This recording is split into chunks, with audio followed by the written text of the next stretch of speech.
and welcome back to Bookish Theories. In today's video, I would like to talk about Tomorrow by Together's Anti-Romantic, focusing on a little breakdown and analysis of the lyrics to see what they can tell us about the concept and the storyline. Anti-Romantic is a track that tells the story of a person trying to run away from love despite needing this love in order to be happy. Now, on a general level, the title of the song refers to a person that rejects the romantic aesthetic usually associated to this feeling. Contrary to popular belief, an anti-romantic does not hate love in and of itself, but rather the idealization of love as something that always leads to a happy ending. If romance represents an ideal of perfection that people aspire to achieve, an anti-romantic perceives love as something more realistic by rejecting the conventional depiction of love that is usually glorified by society. As we see in a second, however, an anti-romantic is also a person full of contradictions, because if on the one hand they reject romantic love, on the other they don't do so because they don't need it, but as a defense mechanism to protect themselves from getting hurt.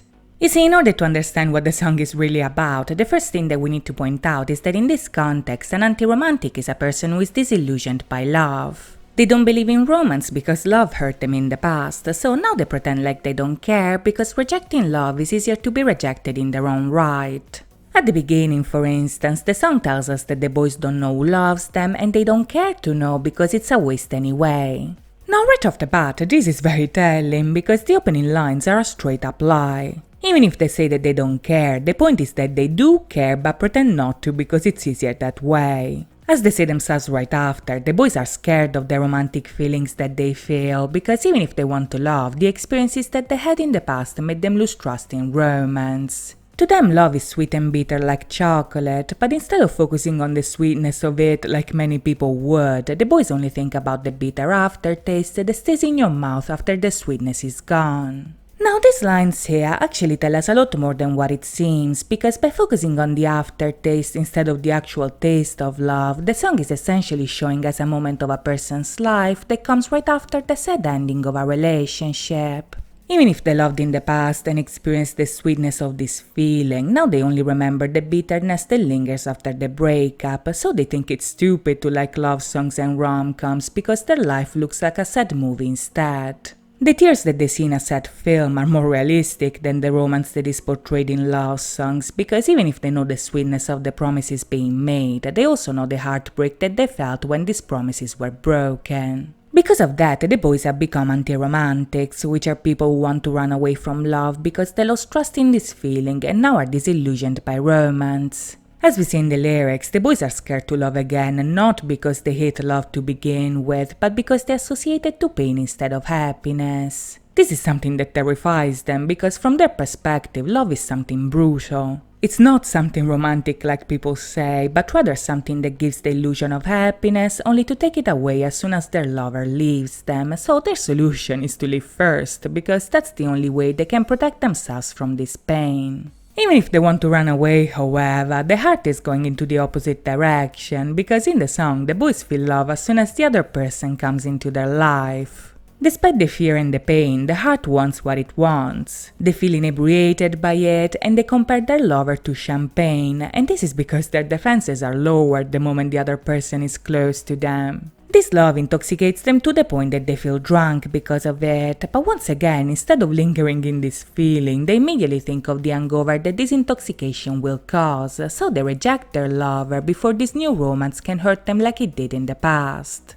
Now, throughout the song, the focus on the negative effects of love is a theme that comes up again and again in different ways. As I mentioned earlier, when love is compared to chocolate, the boys focus on the bitter aftertaste. When they compare it to champagne, they focus on the hangover, and when they see it as a spark, they focus on the ashes that remain after the fire. Even when they finally admit that love does indeed make them happy, the focus is once again on the miserable ending that follows, and in the lyrics, this moment is also compared to the red line that you can see at the end of the paper roll that is used for receipts by the cashiers. These are all indications that them being anti-romantics is a consequence of fear as well as their need to protect themselves from pain, but this defense is also the very thing that keeps them from being happy, because by rejecting love, the boys reject the only thing that is able to heal them. As I said before, an anti-romantic is a person full of contradictions. This is a person that needs love but runs away from it, is affected by romance but despises it, but most importantly knows that they're loved but rejects their lover nonetheless. Now this line here is possibly the most important part of the song, because when the boys admit that they know that the other person loves them, they are essentially contradicting what they said at the very beginning. If in the first line they said that they don't know who loves them and use this as an excuse not to get involved, halfway through they admit that they know and that their lover is there for them, meaning that the responsibility for their unhappiness is essentially on them and them alone. The boys here are not sad and lonely because nobody loves them, but because they are rejecting their loved one the same way they were rejected in the past. Their fear of getting hurt transformed them into the very thing that scares them, so by the end the song has no resolution because fear has taken over their life completely. Now, if you look at Anti-Romantic in the context of the Chaos chapter as a whole, this sense of anxiety and fear associated to love can also be interpreted as an issue that actually affects the characters in the story on a much bigger scale. You see, much like Tomorrow by Together's past albums, Freeze tells us a story that has a clear beginning, middle, and end, and since Anti-Romantic is the first song, the track essentially focuses on the main conflict that the boys have to overcome through their journey to maturity. If in Anti-Romantic the main problem is the boys rejecting love out of fear, in 0 by 1 Love Song their lover saves them with their light by melting their heart with love. This is an event that the boys perceive as something that is just like magic, but in Ice Cream the song tells us that their small evil deeds melt this dream like ice cream. Once again, the responsibility for their unhappiness is on their choices and mistakes, and this concept is also explored in Balance Game, where the boys have to choose what's best for them, but they are unable to do so.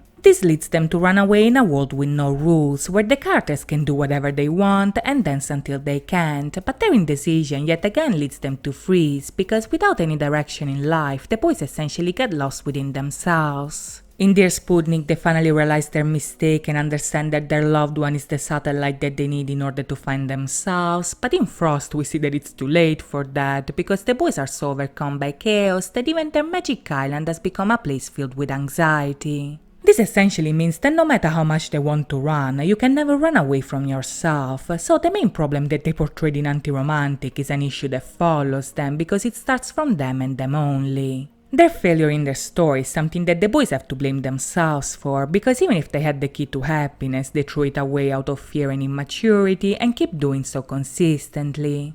Now, this idea actually brings us to yet another meaning associated to anti-romantic, which is actually the one that is usually used in fiction. You see, in literature, an anti-romance is a story where the protagonist is an anti-hero who is so overcome by apathy, self-doubt, and insecurity that they end up failing in their quest. Much like in our story, an anti-romance usually deals with themes of alienation, loneliness, depression, as well as the meaning of reality, and in many of these stories we can see that the failure of the protagonist is not caused by external circumstances, but rather by them sabotaging themselves as a result of their insecurities taking over them. Now, as I mentioned in some of my past videos, one of the best examples of this genre is J.D. Salinger's The Catcher in the Rye, and this is a book that was associated to Beomgyu back in the Dream chapter Eternity. As we saw in videos like Napova Star and 0 by 1 Love Song, however, all of them are anti-romantics because all of them have their own insecurities that keep coming to the surface like a monster that they seem unable to confront.